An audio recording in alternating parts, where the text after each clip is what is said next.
جرأت کا نام ہے دیوبند والے، عالی مقام ہیں دیوبند والے۔ جرأت کا نام ہے دیوبند والے، عالی مقام ہیں دیوبند والے۔ بسم اللہ الرحمن الرحیم۔ سامعین حضرات، سامعین ذی وقار، ابھی ہم لوگ جن حالات سے گزر رہے ہیں یہ آپ سبھی کو معلوم ہے۔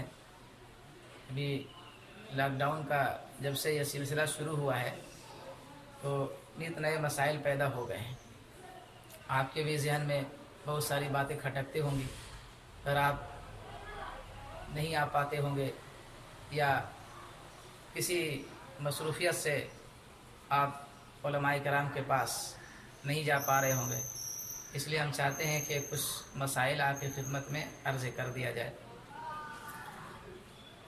پہلا مسئلہ ہے کہ ابھی آپ دیکھ رہے ہیں کہ عام طور سے لوگ بلکہ سبھی لوگ گھروں میں فرائض اور واجبات اور تراویح کی نماز وغیرہ سب گھروں میں ادا کر رہے ہیں۔ مسجدوں میں پابندی ہے، مسجد میں سوائے چند افراد کے اور زیادہ کی گنجائش نہیں۔ تو اب آپ کے ذہن میں یہ بات کھٹکتی ہوگی کہ ہم گھر میں نماز کیسے پڑھیں؟ تو یہ کوئی بہت اہم بات نہیں ہے۔ ایک مسلمان ہونے کے ناطے نماز تو اس کی گھٹی میں ہونا چاہیے، مگر چونکہ ابھی غفلت، سستی، لاپرواہی کا زمانہ ہے، اس لیے ہم آپ کی خدمت میں اس سلسلے میں کچھ عرض کرنا چاہتے ہیں۔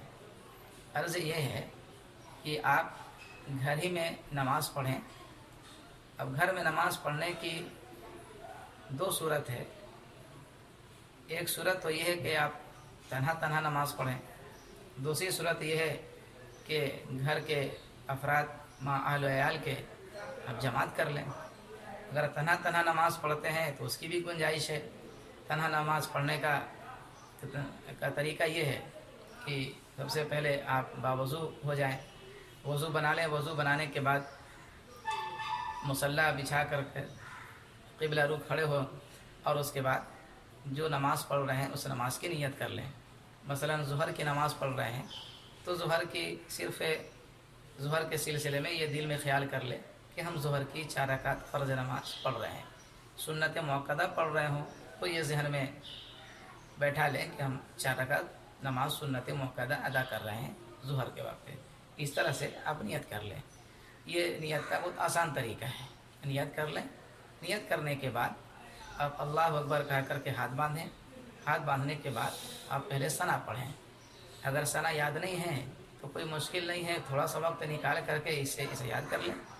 سبحانک اللہم و بحمدک و تبارک اسمک و تعالی جدک و لا الہ غیرک۔ اس کے بعد پھر اعوذ باللہ بسم اللہ پڑھ کر کے پھر سورہ فاتحہ پڑھ لیں، جسے الحمدللہ رب العالمین کہتے ہیں والضالین تک۔ اس کے بعد پھر کوئی جو بھی سورہ آپ کو یاد ہو، انا اعطینا یا قل هو اللہ، جو بھی سورہ یاد ہو، اگر نہ یاد ہو تو تھوڑا سا وقت نکال کر کے یاد کر لیں۔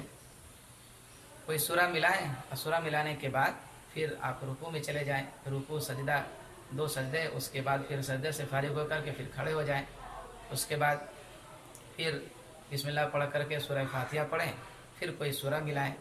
اس کے بعد پھر جیسے پہلی رکعت میں رکوع سجدہ ہوا ویسے ہی رکوع سجدہ کر لیں۔ 2 رکعت والی نماز ہے تو تحیات مکمل کر کے پھر درود شریف پڑھ لیں۔ درود شریف پڑھنے کے بعد جو اور دعائیں اگر معصورہ یاد ہے تو ٹھیک ہے، اور اگر نہیں تو سلام پھیر دیں۔ اور اگر 4 رکعت والی نماز ہے تو تحیات مکمل ہونے کے بعد درود شریف پڑھنے سے پہلے کھڑے ہو جائیں اور اس کے بعد 2 رکعت اور نماز پڑھ لیں۔ اگر فرض نماز ہے تو جو بقیہ جو بعد والی جو 2 رکعت ہے اس میں سورہ نہیں ملانا ہے۔ اور اگر سنت نماز ہے تو دونوں میں سورہ فاتحہ کے بعد یہ سورہ ملانا ہے، سورہ ملا لیں۔ اگر 2 ہی سورہ یاد ہے آپ کو، ایک ہی سورہ یاد ہے تو 1 سورہ سے بھی پوری نماز پڑھ سکتے ہیں، 2 سورہ سے بھی پوری نماز پڑھ سکتے ہیں۔ اس میں کوئی بات نہیں ہے۔ یہ آپ کے شوق اور ذوق کی بات ہے کہ آپ چاہتے ہیں زیادہ یاد کرنا، تو ابھی اللہ تعالیٰ نے موقع دیا ہے، آپ چند صورتیں بہت آسانی کے ساتھ یاد کر سکتے ہیں۔ تو تنہا نماز پڑھنے کا طریقہ یہ ہے۔ اس کے بعد اگر آپ